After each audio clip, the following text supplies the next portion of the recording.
Lucas 7, a partir do verso 11.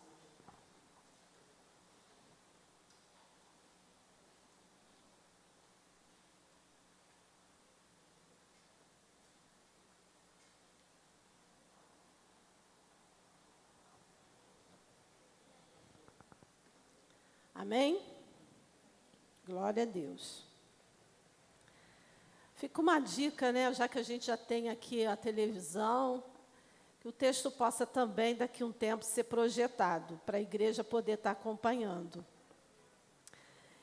Diz assim a palavra do Senhor. Em dia subsequente, dirigia-se Jesus a uma cidade chamada Naim. E iam com ele os seus discípulos e numerosa multidão. Como se aproximasse da porta da cidade, eis que saía o enterro do filho único de uma viúva. E grande multidão da cidade ia com ela. Vendo-a, o Senhor se compadeceu dela e lhe disse: não chores.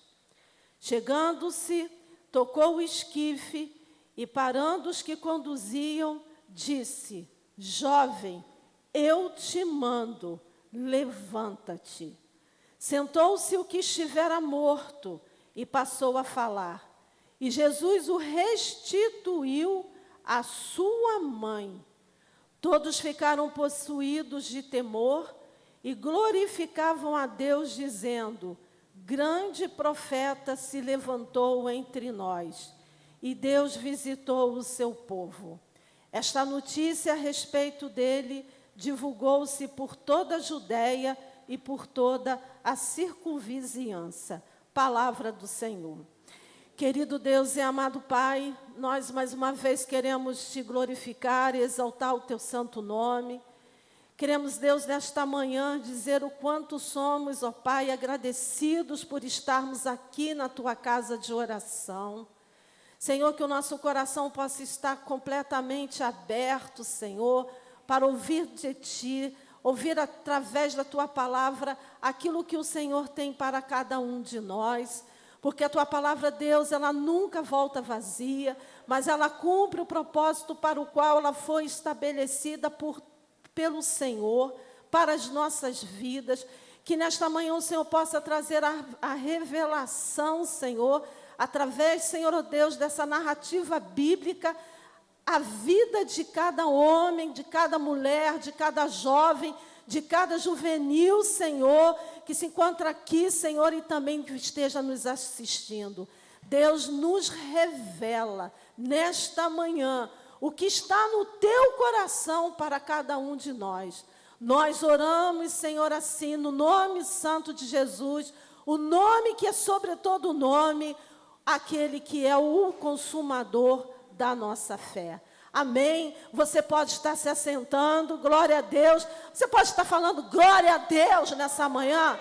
Glória a Deus. Senhor, muito obrigada, porque nós estamos aqui na tua casa de oração, juntamente com os nossos irmãos. Poderíamos estar em todo e qualquer lugar, mas aprove ao Senhor de nos trazer para este lugar primoroso e abençoado e abençoador. Amém.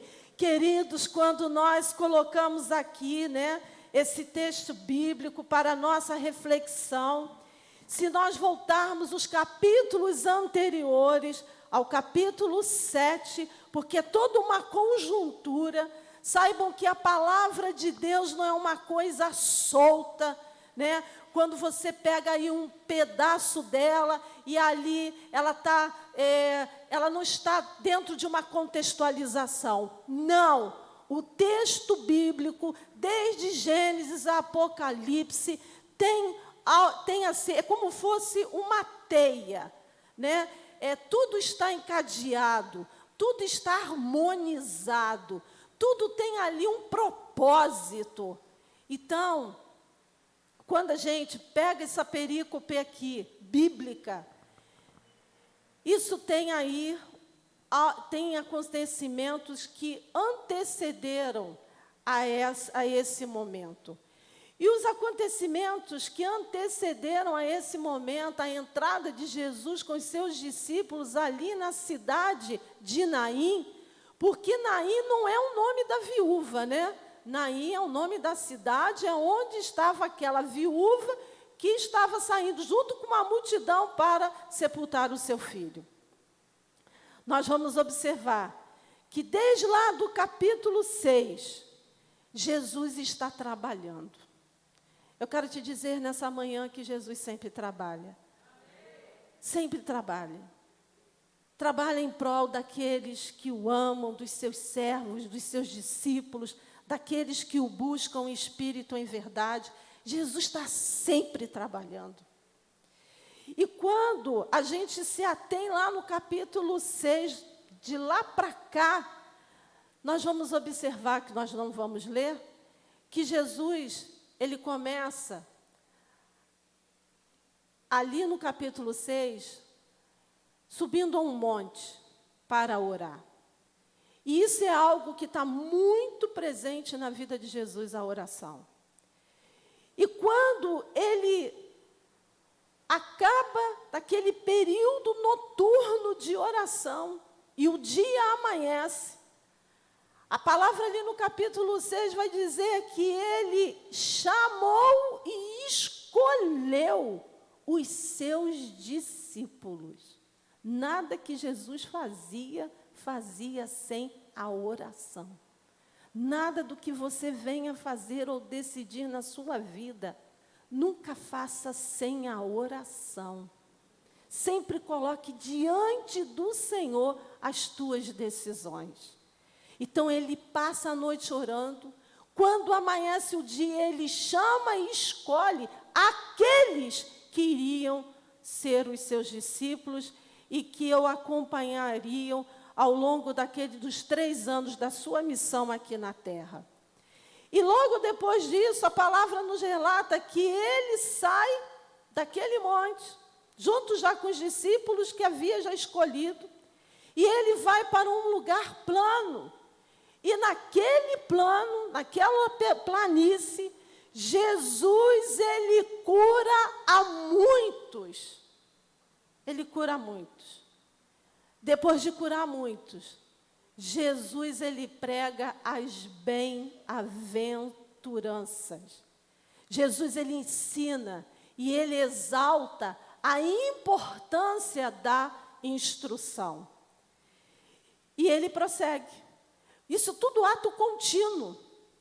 Para a gente perceber que Jesus, ele está continuamente executando alguma coisa. Em ato contínuo, depois de ter orado, ter amanhecido, ter chamado os discípulos, ter escolhido os discípulos, ter ido para uma planície, ali ter curado a muitos, inclusive ter libertado a muitos de espíritos malignos. Jesus, ele prega as bem-aventuranças, ele ensina, ele exalta a instrução. Diz a palavra, já no capítulo 7, que ele entra na cidade de Cafarnaum. Eu não sei se você sabe, mas a cidade de Cafarnaum é conhecida como a cidade de Jesus. Porque foi em Cafarnaum que Jesus operou os seus maiores e a maioria dos seus milagres, por ser uma cidade estratégica. E ali em Cafarnaum, depois de tudo isso aí que eu já falei, Jesus, ele é ali procurado por alguns para que ele pudesse curar um servo de um centurião. E centurião era um oficial romano encarregado de administrar uma tropa de 100 soldados. A palavra fala ali em Lucas 7:1 que, tendo Jesus concluído todas as suas palavras dirigidas ao povo, isso tudo que eu havia acabado de falar, ele entrou em Cafarnaum. E ao entrar em Cafarnaum, ele não entra para não fazer nada. Ele entra e cura o servo de um centurião. E aí, então, depois disso tudo, depois dessa trajetória, que começa lá no capítulo 6, chega aqui o capítulo 7, depois da cura do servo do centurião, aí, no dia seguinte, possivelmente depois de ter descansado um pouquinho, a palavra vai dizer que Jesus, juntamente com os seus discípulos e com uma multidão que o acompanhavam, eles entram na cidade de Naim. E ao chegar naquela cidade, eles encontraram uma viúva que estava a caminho de sepultar o seu único filho. E essa viúva não estava apenas ali com o morto. A palavra nos diz que essa viúva estava sendo acompanhada de uma grande multidão. Essa história ilustra a salvação do mundo.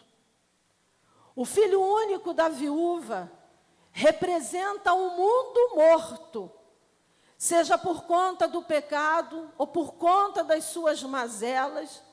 E Jesus, o único que tem poder para vivificar e ressuscitar esse mundo. Esse poder está nas mãos do Senhor. Seja para essa vida presente, porque Ele tem poder para nos entregar vida e vida em abundância. E essa vida abundância que a palavra fala não é uma vida melhorada, uma vida ajeitada. É a vida que procede de Deus, é a própria vida de Deus.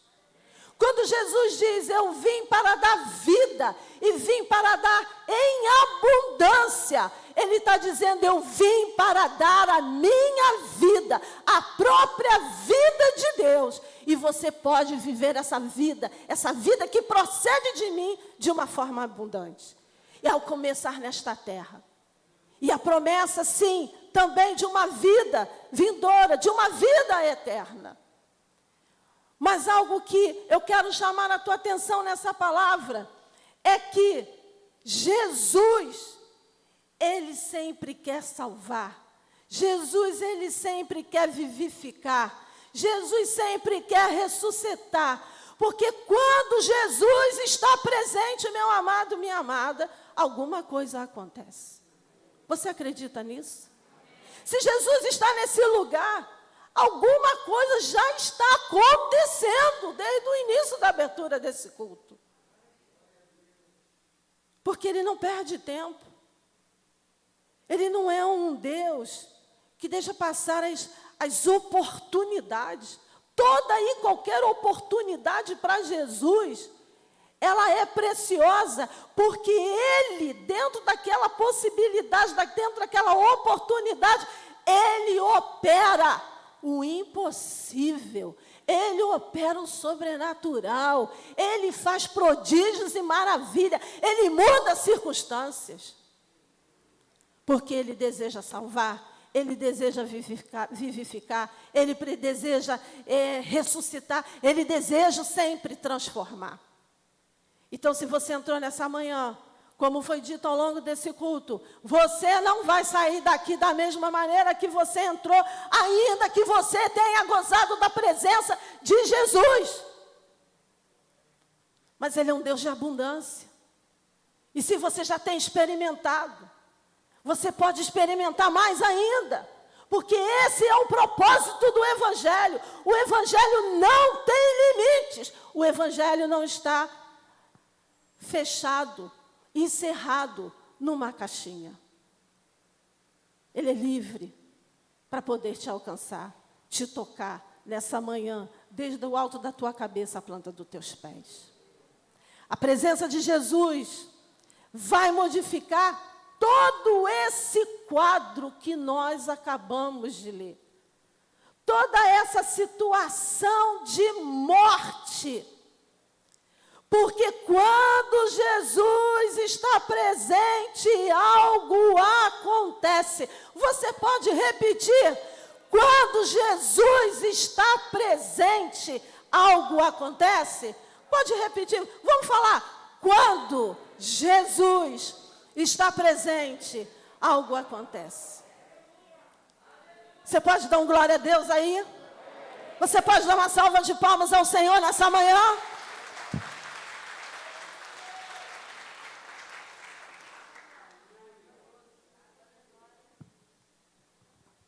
quando Jesus está presente,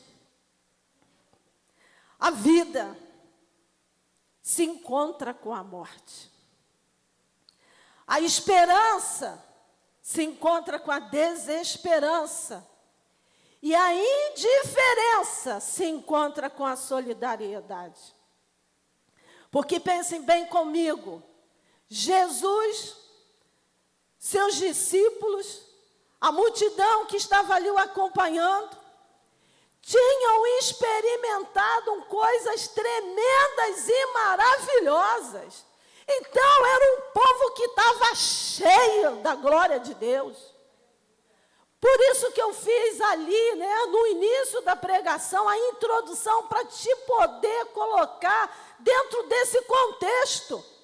Porque Jesus, ele orou, ele escolheu, ele chamou os seus discípulos, ele pregou as bem-aventuranças, ele ensinou, ele exaltou a questão da instrução.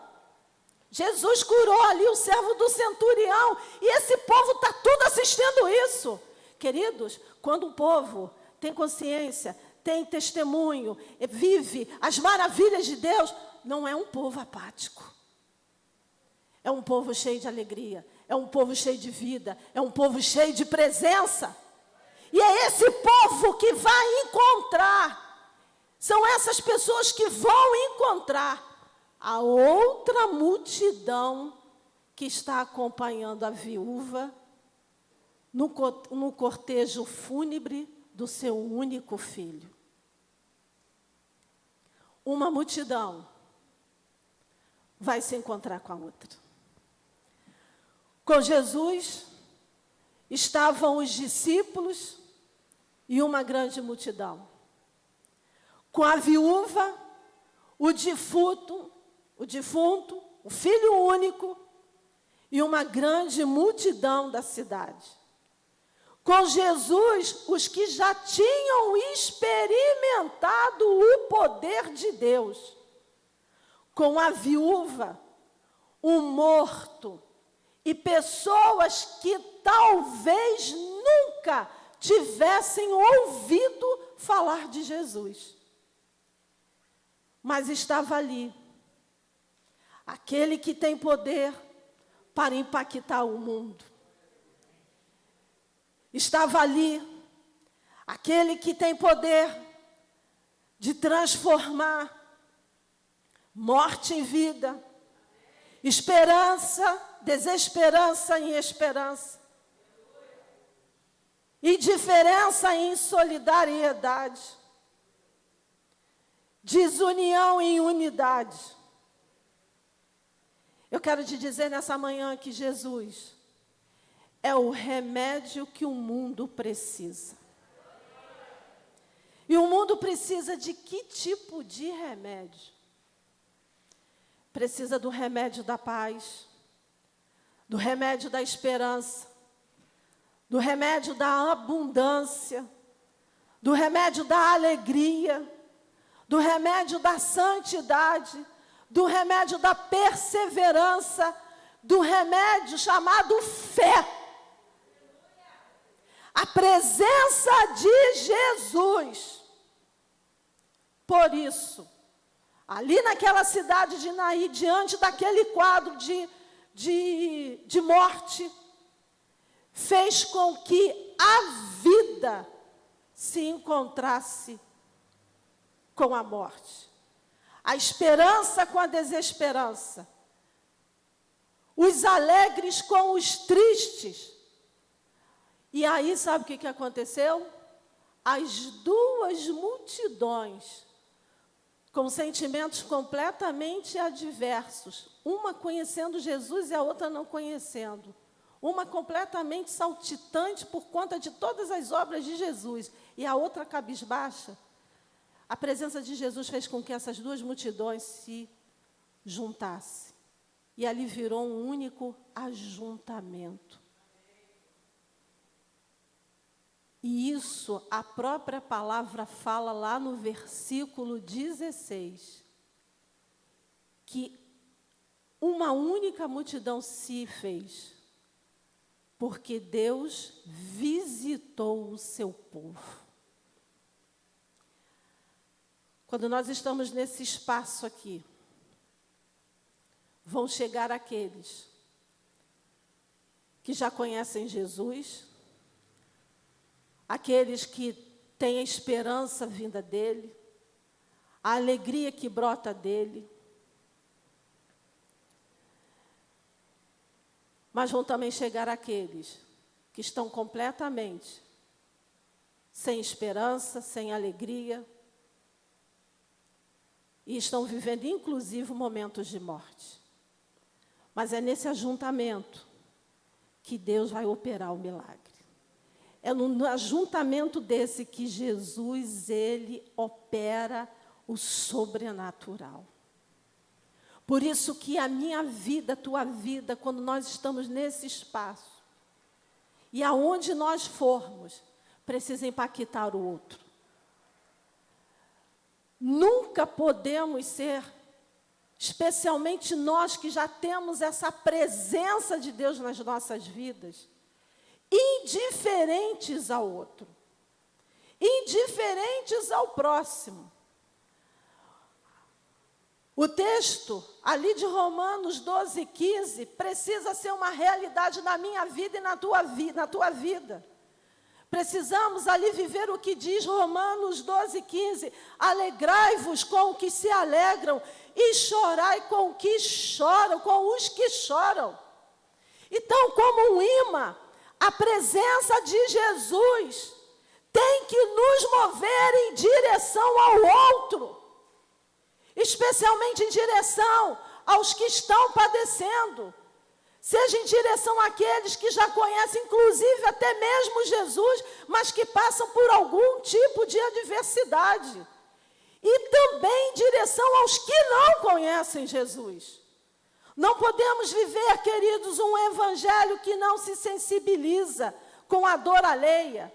Se isso for uma realidade na minha vida, na tua vida, tem alguma coisa errada, tem alguma coisa equivocada. Porque nós que somos chamados filhos e filhas de Deus, nós somos luz dessa terra e sal desse mundo.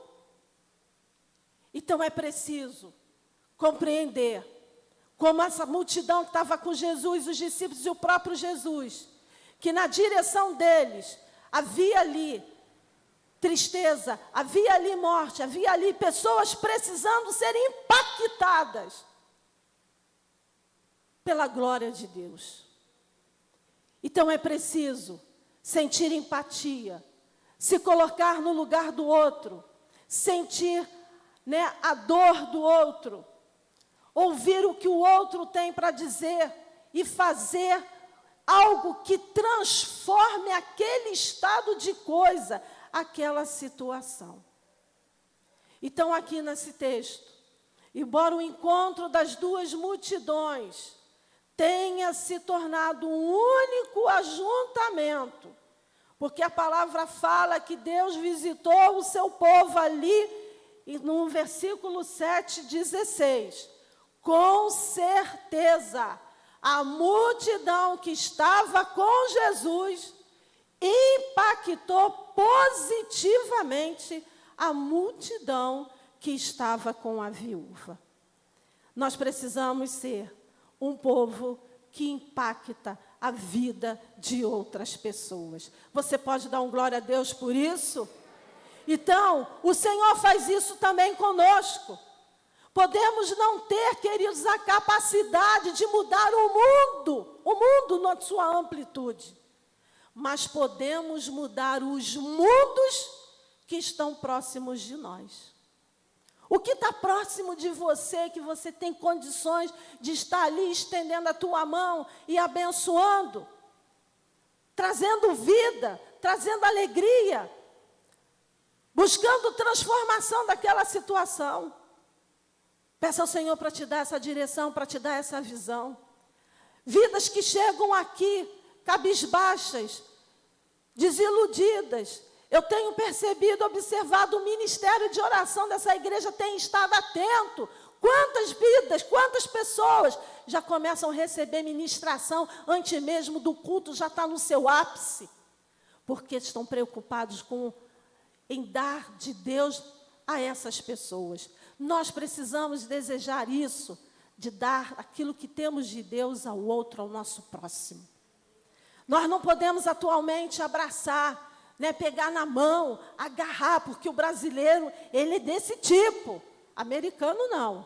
Americano, o americano, ele se choca com o nosso agarramento, né? A gente quer agarrar. Tinha um médico que fez o parto do meu filho e falou assim para mim, quando você ganhar o seu filho, você vai ficar 15 dias sem receber visita. Eu falei assim, mas por quê? Porque brasileiro não consegue enxergar com os olhos, ele enxerga com as mãos.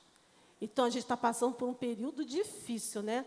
Porque se a gente enxerga com as mãos, a gente não está podendo usar as mãos, está sendo difícil. Mas a gente pode, sim, né, colocar os nossos olhos no outro, o nosso coração no outro, porque Jesus, os discípulos e a multidão que estava ali os acompanhando, todos eles enxergaram a viúva que estava ali levando o seu filho para ser sepultado e aquela multidão que com certeza estava entristecida. Então, nós podemos não ter a capacidade de mudar o mundo, mas podemos mudar os mundos que estão próximos de nós. Qual o mundo que está próximo de você, que você pode mudar, que você pode estender a mão e ministrar vida, ministrar alegria, ministrar esperança, ministrar a palavra de Deus, ministrar paz, ministrar fé, perseverança. O que você pode fazer? Você é instado neste dia a se levantar de forma proativa para fazer a diferença na vida do outro. Amém? Então, essa transformação não precisa ser necessariamente apenas uma questão material, né? Mas pode ser questões até mesmo éticas, morais, emocionais, espirituais, em que você pode fazer a diferença na vida do outro. E estender as mãos aos que precisam e necessitam. Seja no espaço que você for e aonde você caminhar, você pode fazer essa diferença. Porque se Jesus está presente na tua vida, uma coisa é certa, quando Jesus está presente, algo acontece. Amém? Jesus está presente aqui, então vai acontecer algo, ou já está acontecendo algo, porque quando Ele está presente, alguma coisa acontece. Sempre vem ao culto com essa expectativa de um Deus que sempre está agindo. E quando você entra ali no seu quarto, no teu privado, ali no teu momento de intimidade com Ele, você pode entrar tendo a certeza de que alguma coisa vai acontecer. Você vai abrir a palavra, Ele vai falar diretamente com você. Você vai estar ali com a tua cara no pó e ali o Espírito Santo vai falar audivelmente no teu ouvido. Revelações serão entregues a você. Porque quando Jesus está presente, algo acontece. A manifestação, inclusive, da sua compaixão. O próprio Jesus, queridos, se importa com a tua dor, com a tua angústia. Se nós nos importamos, imagine Jesus, quando Ele olha ali, aquela situação, a palavra fala que vendo a viúva, o Senhor compadeceu dela e lhe disse, não chores, não chores. Tem alguém chorando aqui nessa manhã?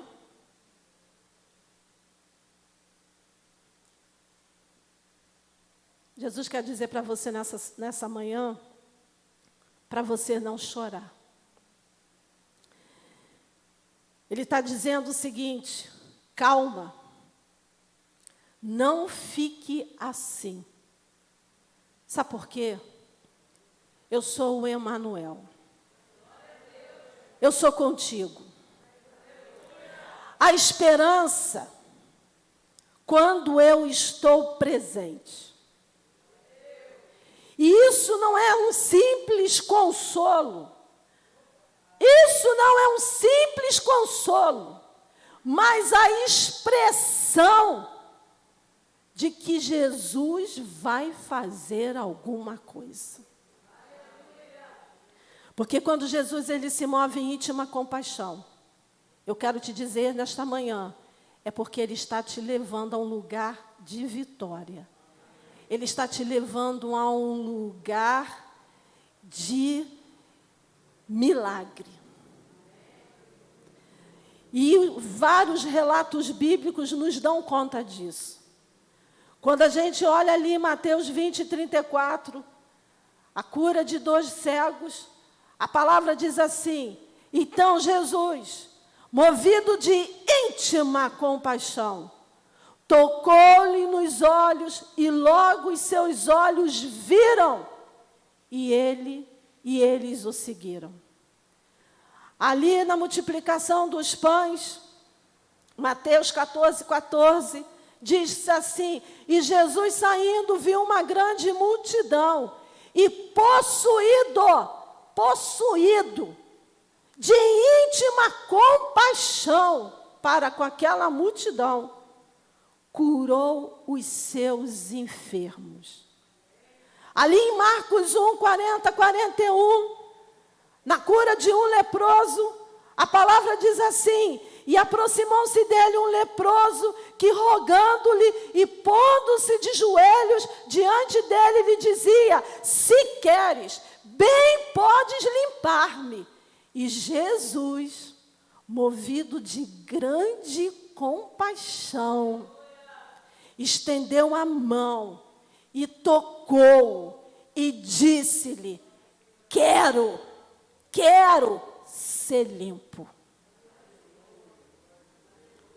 Oh, nós temos um Deus que se move de íntima compaixão por mim e por você.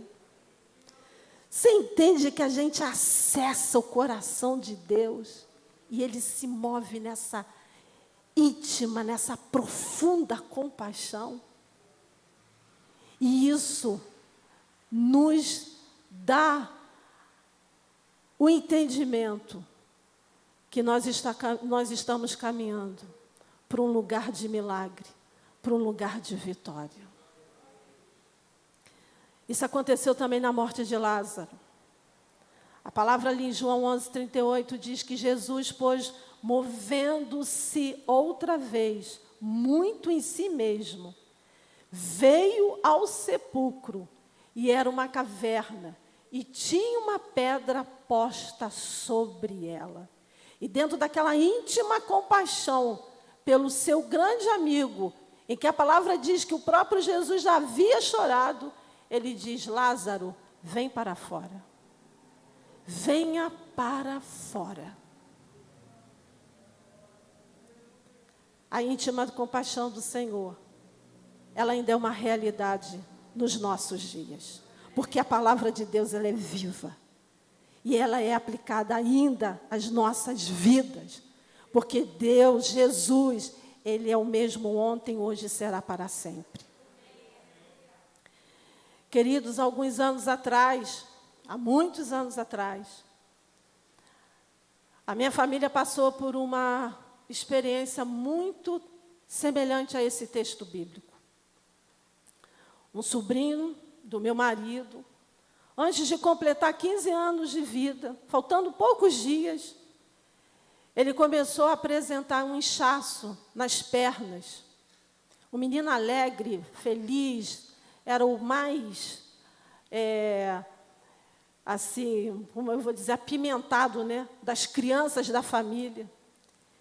E aquilo começou a chamar a atenção. Até que os meus cunhados o levaram ao médico. E ali foi constatado que ele estava prestes a completar 15 anos de idade. Ele estava com síndrome nefrótica.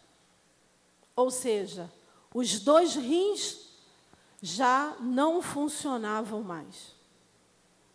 De um dia para o outro. Uma doença silenciosa e que se manifestou quando os sintomas apareceram. E o que aconteceu? Ele entrou em tratamento. o meu cunhado, ele se dispôs a doar um dos rins, porque ele era um doador compatível. Então, o meu sobrinho passou pelo transplante renal. Só que, infelizmente, esse transplante não deu certo. Ele teve rejeição. E na rejeição, ele ficou muito mal. E os médicos chegaram para a minha cunhada, porque a minha cunhada que é irmã do meu marido, os médicos chegaram para ela e falaram assim: mãe, ele no máximo, ele só tem 30 dias de vida. E a minha cunhada, ela diz que quando ela ouviu aquilo, ela foi para casa, como uma mãe que já praticamente tinha uma sentença de morte em relação ao filho. Ela entrou no seu secreto, no quarto, porque o quarto é o nosso secreto. E ela se ajoelhou ali e começou a orar ao Senhor, botando toda aquela situação diante de Deus. O filho que estava com síndrome nefrótica, que tinha passado por um transplante mal sucedido, e o marido sem um rim. E ela diz que naquele dia, depois de chorar muito aos pés do Senhor, o Espírito Santo, audivelmente, falou no seu ouvido: hoje estou enxugando as tuas lágrimas. Eu quero dizer para você que Jesus é aquele que enxuga as nossas lágrimas. Sabe por quê? Jesus se importa conosco. Ele está, queridos, nessa manhã, enxugando todas as lágrimas dos teus olhos, limpando o teu coração de todas as mágoas, ressentimentos, raiz de amargura, medo, todo e qualquer sentimento ruim que porventura tem te dominado. Jesus, ele ainda continua enxugando as lágrimas que descem dos nossos olhos. Se tem lágrimas nesta manhã, eu sei que tem, sendo derramadas, nós temos um Deus que enxuga as lágrimas. Jesus, ele nos encoraja a não chorar, a não sofrer, a não temer, a crer. Sabe por quê? Porque nele há esperança. Você pode entender isso, que nele há esperança. Porque no lugar da pobreza, queridos, há um reino. E eu gostei muito da oração do irmão Silas na semana passada. Ele disse assim na oração dele: no reino de Deus não tem miséria. Aprendi isso. No lugar da pobreza, há um reino. Porque no reino de Deus, segundo o nosso irmão Silas, isso é um fato, porque é bíblico, não há miséria. No lugar do choro, há risos. No lugar da morte, há vida. Mesmo que a morte, preste atenção nisso, mesmo que a morte sobrevenha, há garantia de uma vida eterna com Deus. Você pode glorificar o nome do Senhor. Ele não nos garante, queridos, uma imortalidade, mas Ele nos garante vida eterna. Portanto, nessa manhã, eu te convido a se animar, a se regozijar, a se fortalecer naquele que é o autor e o consumador da nossa fé. E a nossa fé está estribada, alicerçada na rocha que se chama Cristo. Eu não abro mão disso na minha vida. Isaías 40, 28, 31 diz assim: não sabes, não ouviste que o eterno Deus, o Senhor, o Criador dos fins da terra, nem se cansa, nem se fadiga, não se pode esquadrinhar o seu entendimento.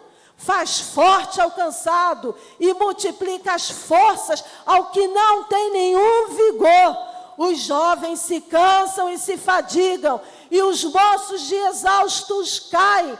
Mas os que esperam no Senhor renovam as suas forças, sobem como águias, correm e não se cansam, caminham e não se fadigam. Glória a Deus, Senhor, pela tua palavra. Aleluia! Quando Jesus está presente, o curso da tua história, da tua vida, o curso é mudado. A palavra fala que, chegando-se, Jesus tocou o esquife, ou seja, o caixão, a urna, e parando os que conduziam, disse: jovem, eu te mando, levanta-te. Jesus hoje ele fala: igreja, eu te mando, levanta-te. E olha que o judeu, para tocar no morto, era aí uma coisa absurda, porque morto era impuro. Tanto que passava por um processo de purificação. O próprio Jesus, ainda em vida, passou por esse processo de purificação. Quando a mulher ali em Betânia entrou na casa do leproso, quebrou um vaso de alabastro e ali jogou um nardo puro sobre a sua cabeça. Mas Jesus, ele tem esse poder. Ele não tem medo de tocar nas tuas feridas. Ele não tem medo de tocar, não tem problema para ele tocar nas tuas mazelas, na tua situação difícil. Jesus não tem problema com ele de tocar na tua impureza. Por isso que ele é Deus. Por isso que é aquele que realmente faz o impossível. Aquilo que o homem não consegue, é ele quem faz. Por isso que ele é o remédio desse mundo. Ele é o remédio para mim, ele é o remédio para você. Como foi dito hoje aqui pela manhã pela pastora Ionara, aqui nós estamos numa casa de cura. Então, uma palavra que fala: jovem, eu te mando, levanta-te. Igreja, eu te mando, levanta-te. E essa palavra levanta-te no grego, ela é uma expressão profunda, porque ela é a palavra anacatizo. Anacatizo. Levante-se, sente-se direito, ereto, firme, do tipo: tome posse da tua vitória, tome posse do teu milagre. Anacatizo, igreja, nessa manhã. Aleluia, glória a Deus. Jesus, ele ali restituiu a vida ao morto, mas ele também restituiu o morto que não estava mais morto, a sua mãe. A restituição da vida e a restituição do ente querido, aquela que chorava. Quando Jesus chegou para minha cunhada e falou naquele dia, ela ali, aos pés do Senhor, em que ele enxugaria todas as lágrimas do rosto dela, Jesus trouxe de volta o meu sobrinho. Trouxe de volta. Aquele que estava com uma sentença de morte, que duraria apenas 30 dias. Jesus soprou o fôlego de vida nele. E ele foi praticamente ressuscitado. A vida voltou. E o filho voltou para a mãe. Essa situação já tem, essa história, 18 anos. Hoje o Vinícius está com 33 anos. Aquele que viveria apenas por 30 dias. Deus muda o curso da nossa história. Ele tem poder para nos entregar o milagre que precisamos e trazer à existência o que não existe. O que precisa ser vivificado, ressuscitado, restituído hoje na tua vida. Qual é o curso da tua história que precisa mudar de rota, de direção, a fim de te levar ao lugar de milagre e de vitória? Porque se Ele está presente, alguma coisa acontece. E vai acontecer hoje, nesta manhã. Por fim, quando Jesus está presente, somos cuidados e nos tornamos adoradores e suas testemunhas.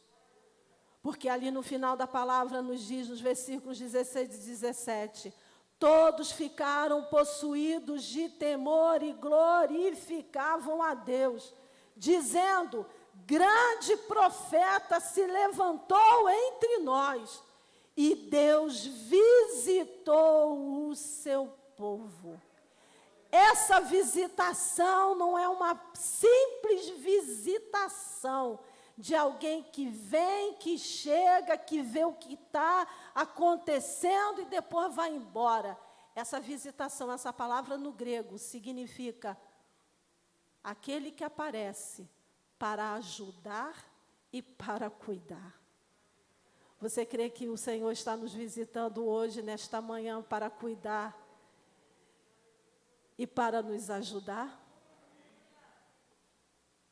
Ele está. Deus apenas não visitou o seu povo, mas apareceu naquele lugar para cuidar e ajudar. Comece, queridos, neste momento, a glorificar a Deus. Fale com Ele.